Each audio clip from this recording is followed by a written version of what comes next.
Bonjour à tous, nous sommes le 19 février 2024 et je suis chez Michael dans la région de Charleroi. Il va nous raconter son histoire, ainsi que je l'ai déjà dit, les histoires ont des points communs, elles ont également parfois des grandes différences.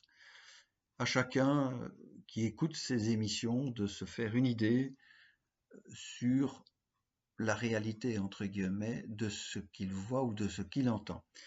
Bonjour Michael. Bonjour. Euh, Est-ce que vous pourriez nous expliquer, au fond, je vais faire peut-être un petit résumé. Vous êtes détenteur de secrets d'État concernant, on va dire, le gratin belge, essentiellement de ce qui s'est passé dans les années 80-90. Et cette connaissance de dossiers très sensibles vous a mis dans les filets d'un certain nombre de personnes se sont déjà débarrassées de deux personnes qui détenaient les mêmes secrets que vous et qui, à partir du moment où elles ont su que vous alliez dévoiler ces secrets, s'en sont pris d'une manière beaucoup plus directe à vous.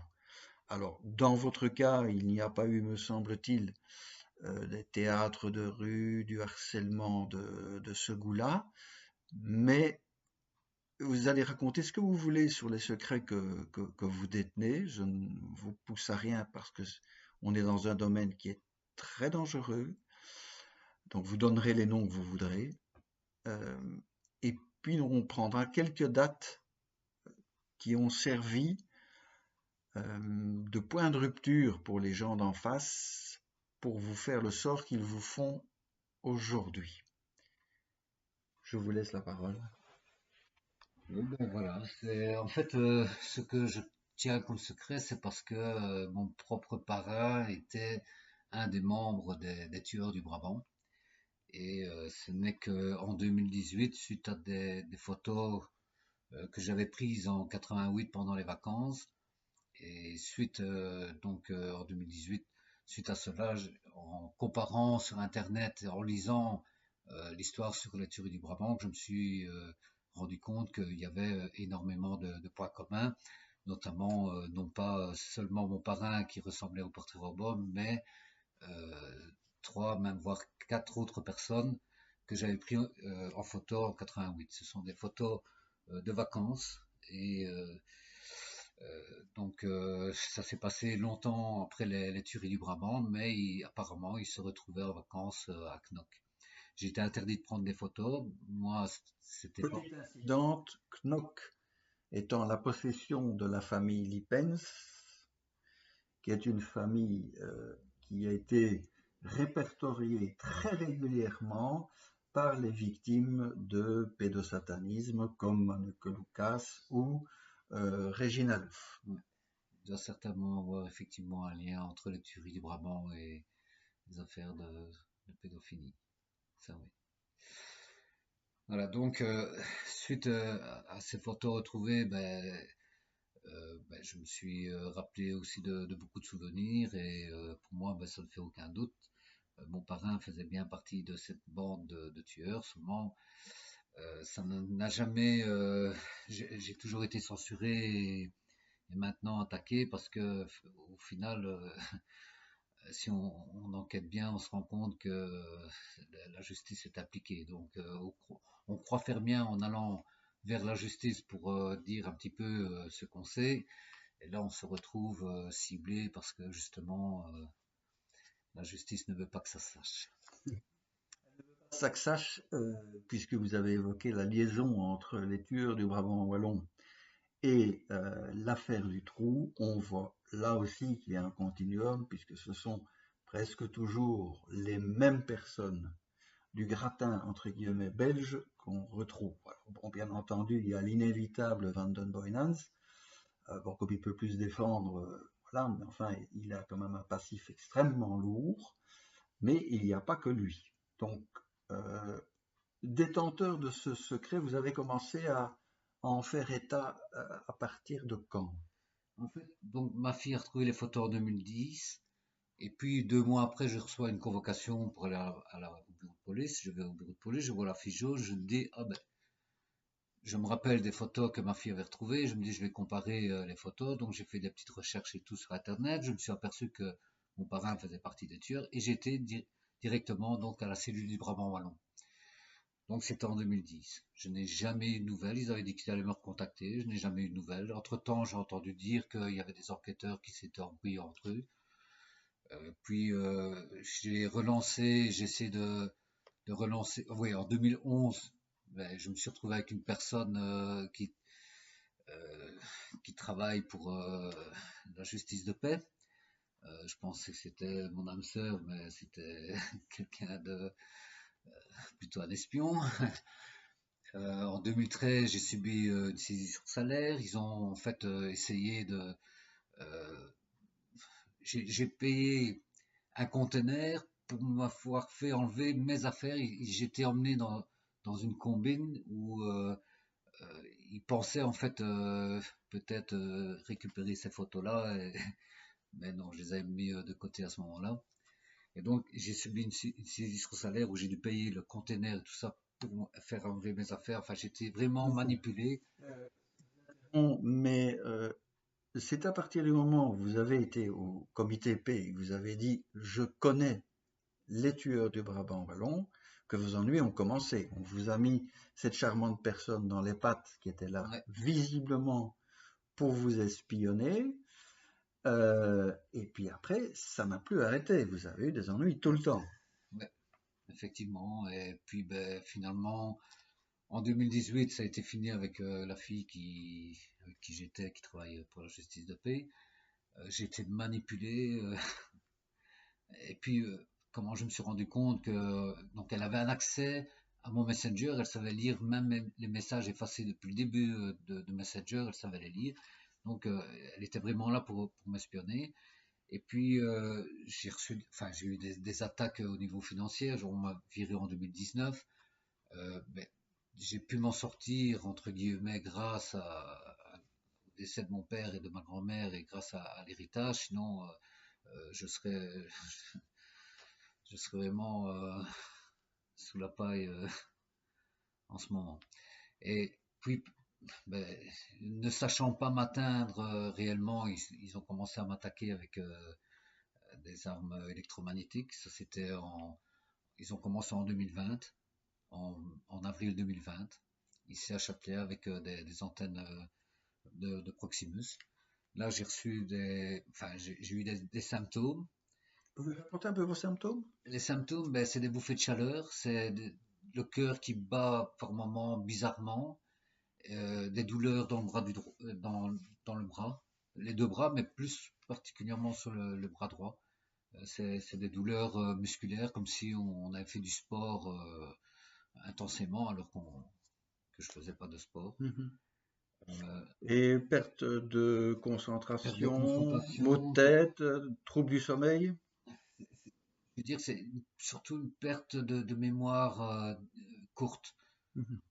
et perte de concentration. Alors, oui, difficile de dormir et enfin difficile. Oui, et surtout, il y a une époque, j'étais toujours réveillé entre 3 et 4 heures au matin. Je me réveille tout le temps entre 3 et 4 heures au matin.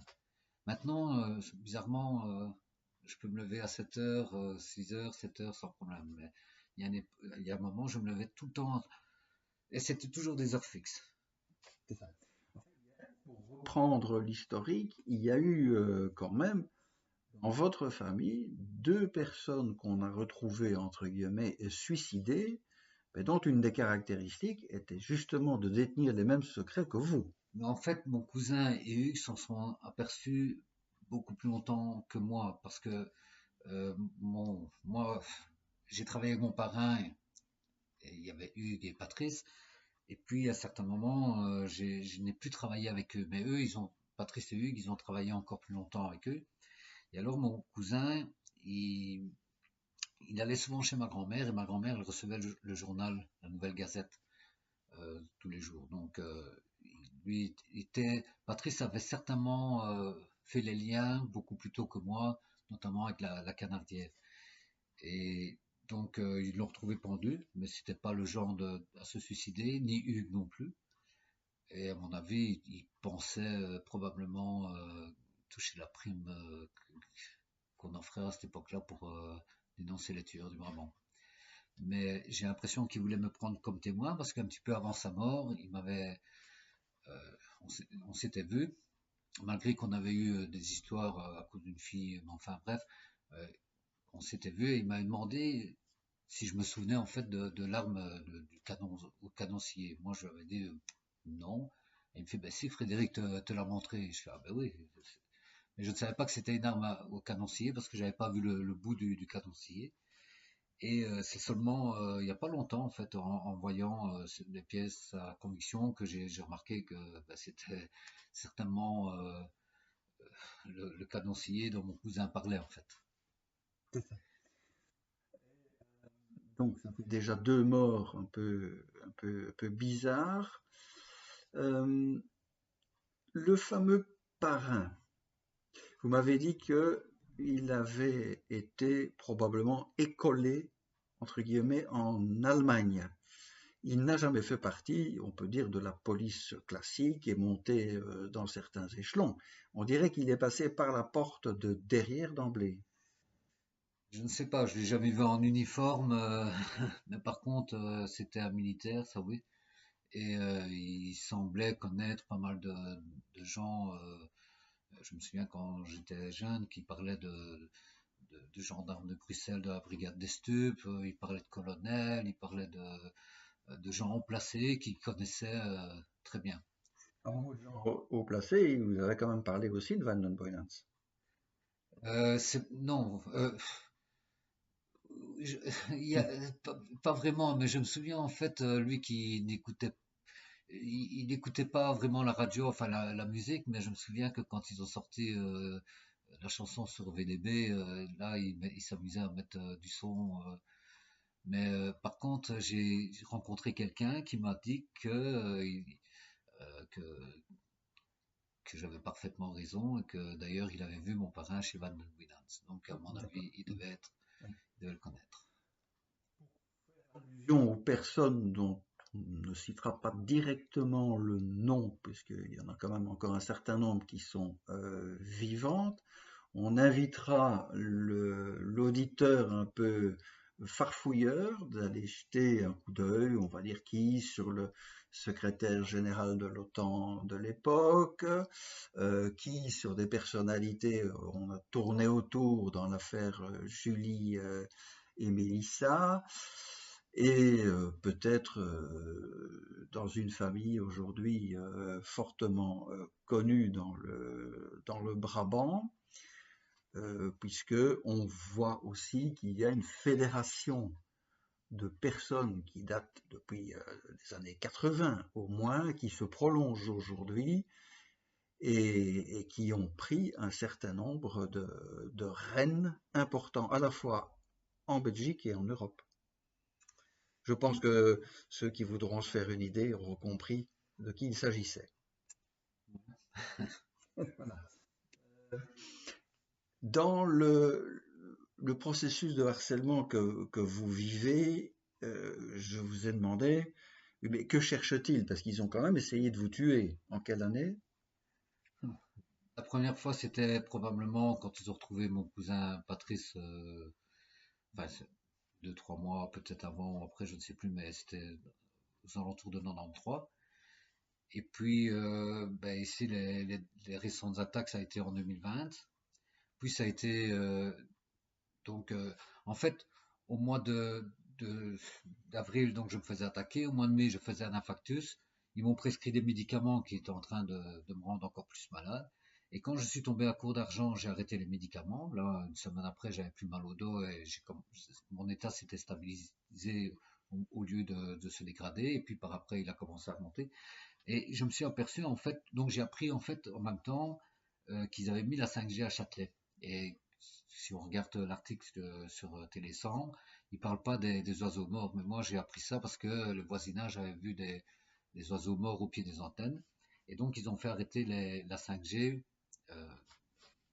à Châtelet. Et donc j'avais reconnu les symptômes.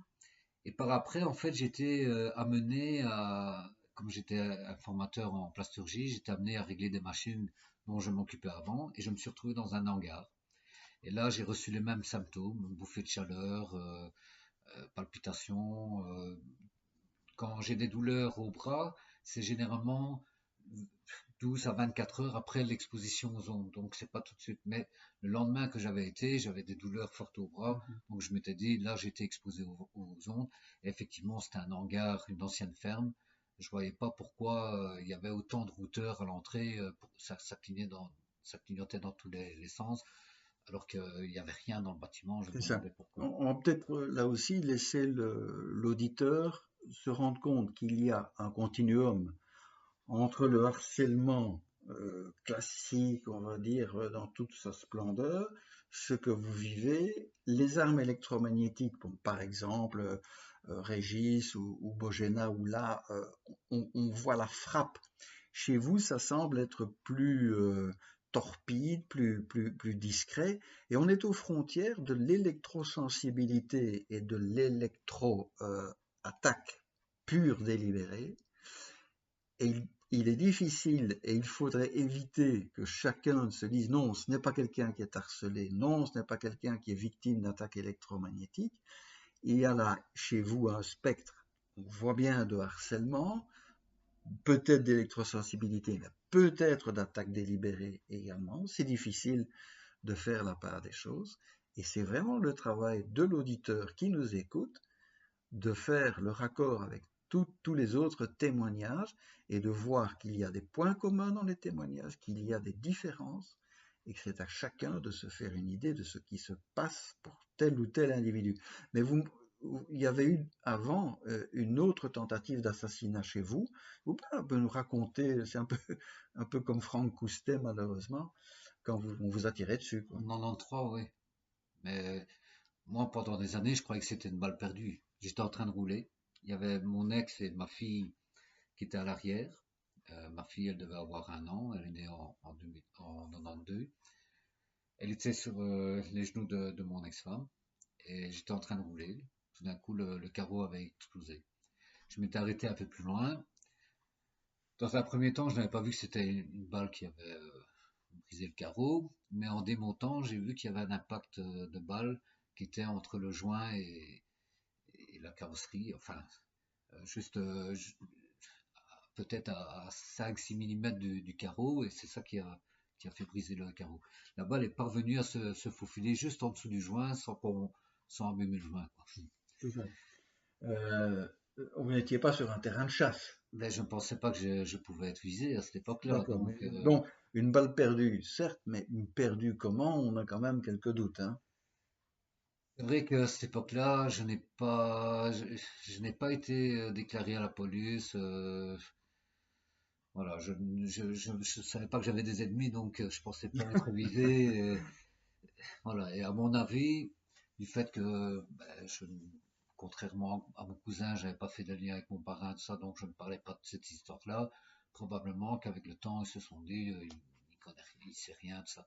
Seulement en 2010, avec les photos, Voilà. Donc, c'est bien j'ai clair, compris hein. beaucoup de choses. C'est bien clair. Ils vous ont laissé un espace libre après essayer de vous avoir dézingué d'une manière classique. Ils ont dit, bon, ben, il a compris peut-être le message et il va fermer, hein, son klaxon.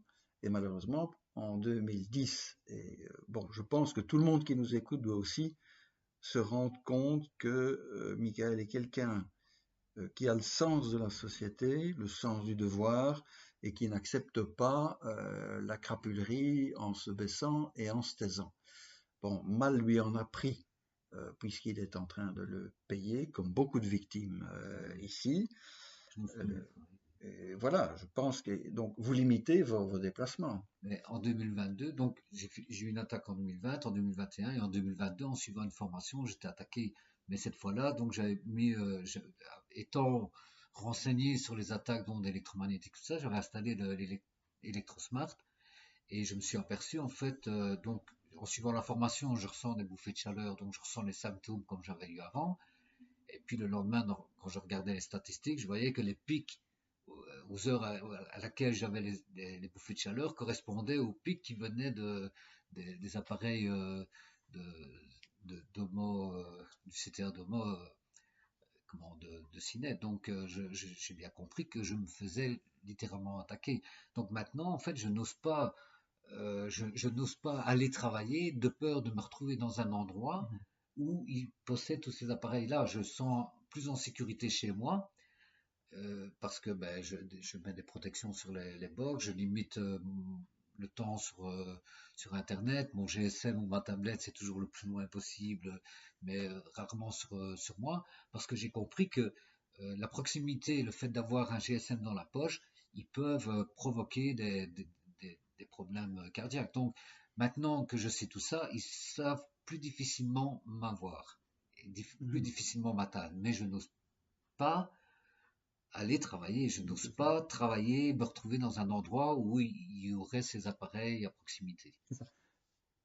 Vous êtes victime, mais vous m'avez dit aussi que vous pensiez, par exemple, que votre fille était victime aussi. Ben, je pense qu'ils s'attaquent à mes enfants, ne sachant pas m'attaquer moi, puisque ben, je prends mes distances avec les appareils technologiques. Mes enfants, eux, ne le font pas. Et ils ont les symptômes, ils ont des pertes de mémoire courtes, ils ont des taux d'humeur vraiment variables, incompréhensibles des fois. On peut se mettre à genoux pour faire ce qu'on peut. Malheureusement, on fait pas ce qu'on veut, mais ils comprennent pas et ça devient, ils deviennent même insultants et manque de respect. Et on ne sait pas on sait pas les satisfaire, on ne saurait rien faire en fait. Non. Parce que Et vous m'avez donné aussi une temporalité, puisque votre fille est, on va dire, liée d'une certaine façon au service d'aide à la service d'aide à la jeunesse. jeunesse, il leur monte la tête, bien Et sûr. chaque fois qu'elle y va, il y a il y a un problème. Alors on voit bien l'encerclement administratif, donc on va dire administratif pour parler large, hein. Vous avez eu tous ces ennuis administratifs dès 2010, et puis après, vous avez eu cette charmante personne qu'on vous a mise dans les pattes, et puis après, on a essayé de vous ruiner par tous les moyens possibles et imaginables. Les flics, naturellement, ne font rien, la justice ne fait rien, les médias ne font rien, donc on voit bien l'encerclement dont vous êtes victime, mais on voit aussi que à travers vos enfants, et pas un cas nécessairement isolé, on cherche à vous atteindre. Ouais. Voilà. Vous m'avez dit qu'au stade où vous en étiez, je vous avais posé la question en disant mais pourquoi est-ce qu'ils vous ont pas proprement liquidé? Parce qu'ils auraient pu le faire. Et vous m'avez dit à ce stade-ci, non, ils sont plutôt dans la vengeance. C'est bien ça que vous m'avez dit. Mais en fait, du fait que j'ai déjà divulgué les photos, parce que quand j'ai l'occasion, je le fais. Évidemment, je suis censuré énormément, donc il y a une grosse partie qui ont déjà vu les photos, qui savent très bien que s'il m'arrive quelque chose, ça peut être que eux. Donc ils peuvent pas m'atteindre directement, sinon ça va être trop visible. Mais par contre, ils essayent de le faire indirectement, de me provoquer soit une maladie ou de me pousser au suicide ou à la déprime. Oui, mais je résiste hein, parce que j'ai compris leur jeu, j'ai compris parce que j'ai bien l'impression qu'ils essayent vraiment d'isoler, de m'isoler, de, de me rendre fou, de me faire passer pour un fou, de Vous n'avez jamais eu droit à la case psychiatrie. pas encore, mais je sens qu'un jour, D'accord. ouais, D'accord. ouais, je sens qu'un jour ils vont certainement pousser à ça parce que moi je fais rien, je reste chez moi, je reçois les papiers Oui, oui. de la police, de la justice, des SAJ, D'accord. D'accord. les huissiers, ça n'arrête pas évidemment, hein. Pour terminer, est-ce que je peux me permettre de résumer à grands traits Oui, ce que je vois de votre parcours et du parcours belge? Donc, je répète encore une fois que les années 80 ont été marquées par l'affaire des euromissiles, par les tueurs du Brabant wallon et donc un durcissement du pouvoir exécutif sur l'ensemble de la population. On ne va pas dire que c'était un 11 septembre à l'avance, mais enfin, il y avait quand même un un petit peu de ça, qu'il y a à l'évidence au sein même des plus hautes autorités belges de l'époque et pour une partie encore aujourd'hui bien présente, une claire volonté d'aller dans ce sens. Que votre parrain était le psychopathe dirigé qui a tué des gens de sang-froid, que c'est probablement le même qui s'est arrangé pour faire taire des témoins dans l'affaire Dutroux, laquelle est parfaitement enchevêtrée avec ce que je viens de dire, qu'on a essayé, on a liquidé 2 de vos cousins qui voulaient être trop bavards. Il y a mon cousin et il y a le copain de ma cousine, enfin C'est ça, l'ex-copain de ma d'accord. cousine. Les gens, en tout cas, qui le savaient et qui menaçaient de révéler. Vous-même, vous avez risqué d'aller rejoindre vos ancêtres avec une balle perdue. Puis il y a eu cet intervalle libre jusqu'en 2010 où là, vous avez décidé courageusement de parler et là, vos ennuis depuis 14 ans n'ont pas cessé. Est-ce que c'est comme ça que je peux résumer votre vie? Et alors, je rajouterais ceci, à chaque fois que j'ai tenté de surpasser les médias en diffusant les photos, tout ça, à chaque fois ils ont sorti, ça a été Jean-Marie Tink, tout de suite après. Puis, ben, évidemment, c'était pas Jean-Marie Tink, ça s'est étouffé. Et quand j'ai ressorti la deuxième fois, ça a été avec Christian Mofotsky. Directement après, pouf, ça a été suspect avec Christian.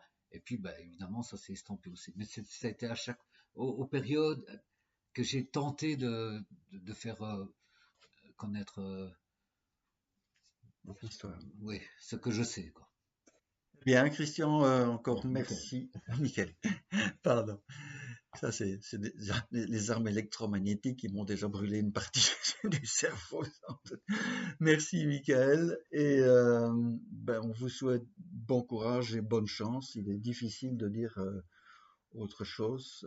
Nous avons soigneusement évité les noms les plus sensibles aujourd'hui parce que nous ne voulons pas inutilement raccourcir notre espérance de vie, mais je pense que tout auditeur un tout petit peu curieux saura de qui il est question. Voilà, un tout grand merci à vous.